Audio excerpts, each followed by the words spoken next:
Hello, I'm Sophie D'Souza and welcome to my channel Sophie Stained Glass and to Tuesday's top tips.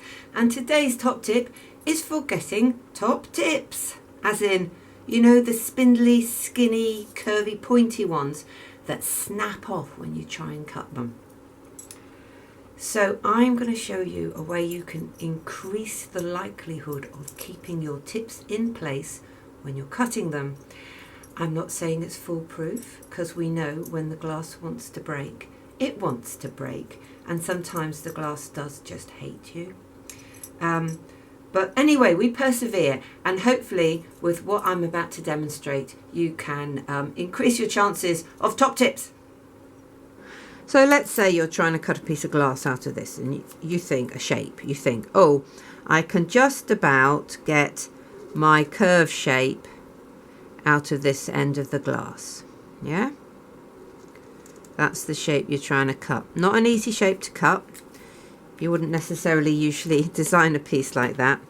This is the wrong way to cut it, okay? The wrong way to cut it is to take the back off first. And that is because you have made this piece of glass smaller and therefore more unstable.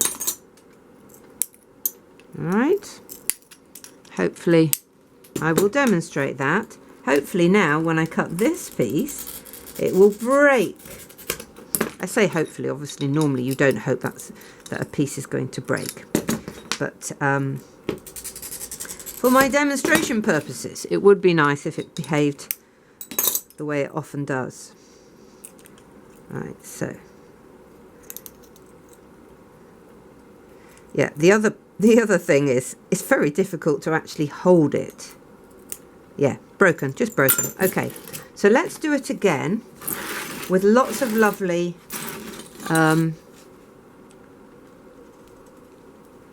material on the other side. Let's just try and get the shape more or less the same, like that. So we're going to leave all this on here. Feels wasteful not to put it up to the edge, but actually it's the safest way. So, difficult cut first. I'm not going to make my life easier by doing the concentric curves, because I want to demonstrate that with the strength of this glass here, you don't even need to do that necessarily. You might want to if you're feeling a bit nervous or it's your last piece of glass. So, you know what to do now.